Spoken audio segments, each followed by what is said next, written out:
If you do just one of these 5 things every single week, Etsy will start paying you every single day. And no, this isn't about running sales or spamming social media. It's a simple 5-step habit that trains the Etsy algorithm to favor your shop and turn casual browsers into buyers. Hey, I'm Lucretia, a homeschooling stay-at-home mom who's made over $27,000 selling digital products on Etsy, and today I'm sharing the weekly routine that changed everything for me. Most new Etsy sellers are stuck in a loop. They list a few products, maybe post about it once on Facebook or Instagram, then wonder why nothing's selling. So they lower their prices, run another sale, spend 2 hours making a new product, and still barely getting any views. But here's what no one tells you. Consistency only works if you're consistently doing the right things. There's no post it and pray strategy that works long term. But when you show Etsy that you're giving buyers more of what they've already shown interest in, the Etsy algorithm starts working for you instead of against you. And that's exactly what this weekly routine does. So I want you to choose one of these habits to do every single week, whether you are brand new or you have an Etsy shop that is already making sales. Habit number 1, review what's working. Before you make anything new, I want you to check what's already getting traction in your shop. Here's how. Go to your Etsy dashboard, click stats, and look at the last 30 days. Sort by most views, most favorites, and most orders. This is Etsy telling you what it wants more of. If a product is getting views but no sales, great. That means Etsy is promoting your product, but you may need to improve your listing photos or your pricing to convert those views into sales. If a product is getting sales, then that's a product you need to duplicate, remix, or build around. Try a different color scheme or a similar product solving a similar problem. If a product isn't getting favorites, views, or sales, then that tells you what not to waste your time on. The algorithm is always watching. Every time someone favorites your listing, Etsy files it under people like this. The more signals Etsy gets, the more it shows your product to more of the right people. But if you're not checking your stats, you are flying blind. And that's how most sellers get stuck. They keep making new products, but they never stop to ask, what is Etsy already rewarding me for? When you skip this step, you waste your time creating products that literally go nowhere. You get discouraged when they don't sell, and worst of all, you confuse the algorithm. Instead of reinforcing a pattern of what works, you break the momentum. And then Etsy just moves on to a shop that's easier to understand. But when you check your stats at least once a month, you start stacking tiny wins. And you stop making decisions based on emotion and start making them based on data. Even if you only have 1 or 2 listings right now, check your stats. Every click,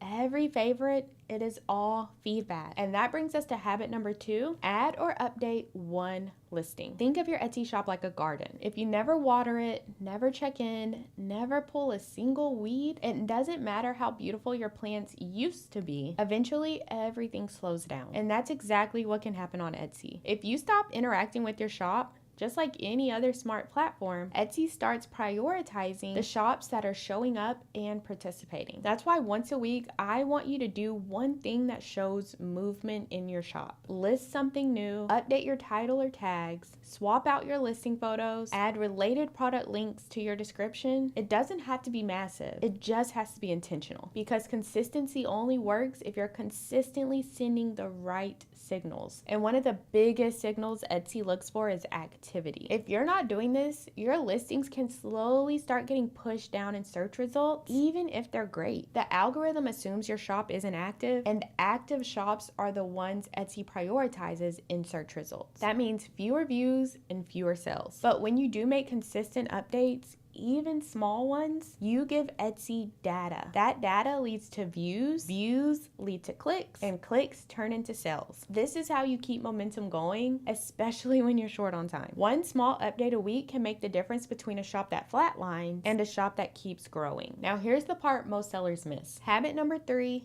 product research. Most new Etsy sellers make products based on what they want to create, but top sellers make products based on what people are already searching for and buying. That's why this step matters. Once a week, I want you to look around on Etsy to see what is selling right now. Not what looks cute, not what sounds fun, but what's proven to sell today. If you're using a tool like Everbee, you can see exact revenue estimates and real-time trends. Type a potential product idea into the Etsy search bar, look at the listings pulling in daily sales, and analyze what they have in common. What does the title and thumbnail photo look like? What's the format or bundle size? What keywords are being repeated across bestsellers? You're not copying, you're reverse engineering demand. This is the shortcut most new struggling Etsy sellers ignore. And here's the mistake to avoid. If you skip research, you're building a shop on assumptions. You'll spend hours designing something that looks beautiful, but you'll hear crickets. When you start with data, your chances of making a sale go way up, because you stop guessing and you build a shop based on buyer behavior. Now let's move on to habit 4, work your traffic loop. Etsy doesn't just want sellers, it wants shops that act like ecosystems, products that connect to each other, shops that keep buyers clicking around. And that's where your traffic loop comes in, because the more time someone spends in your shop, the more Etsy promotes your products. Here's how to work your traffic loop every single week. Add a second listing that pairs well with the product in your shop that's already getting a lot of views or a lot of sales. You could also link related listings together in your product description. Another way is to use your shop announcement to direct people to other products. And last, if you made even one sale, you can send that customer a message with a discount code, so they'll hopefully come back and buy more products. Each of these small moves tells Etsy that you are keeping your buyers engaged. And this makes the algorithm more likely to recommend your products. You're not trying to go viral, you're building a loop that keeps traffic and sales circulating inside your shop. And once that loop starts running, even on slow days, Etsy keeps you in rotation. But we're not done yet,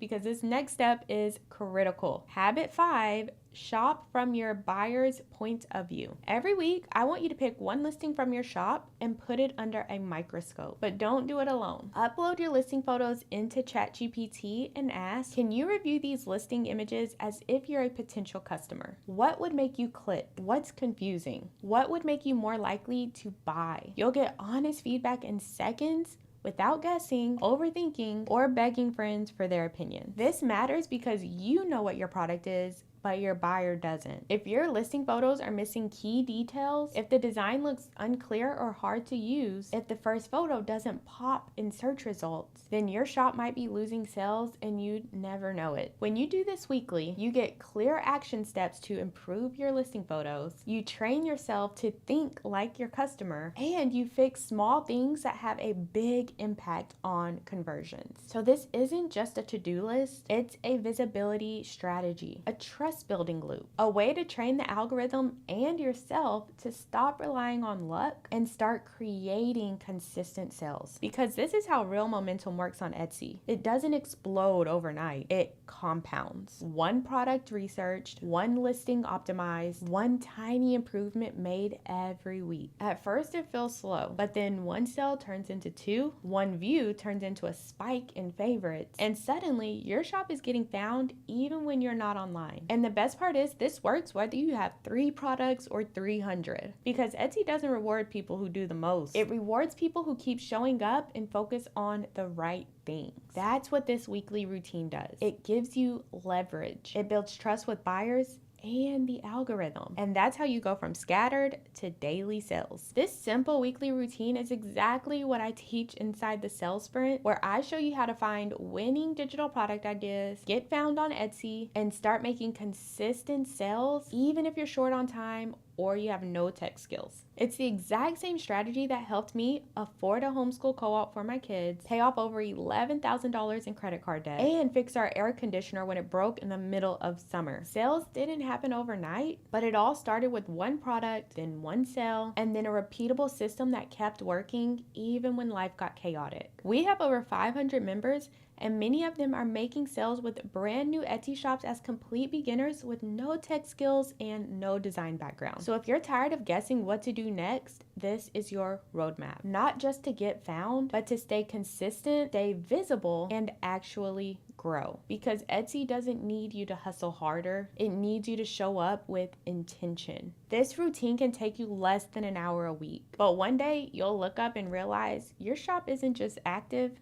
it's profitable. You don't need to do more, you just need to do what works. But here's the thing no one wants to admit. You can follow all the tips, you can post consistently, you can make beautiful products, and still barely get any sales. If you've been doing all the things but still not seeing sales, you need to watch this video next, because sometimes the advice out there is sugar coated. Sometimes what works for big shops doesn't always work for beginner shops, and sometimes you just need someone to tell you the truth. That's exactly what I'm doing in this next video. Click over here and I will tell you what no one else will about making sales on Etsy.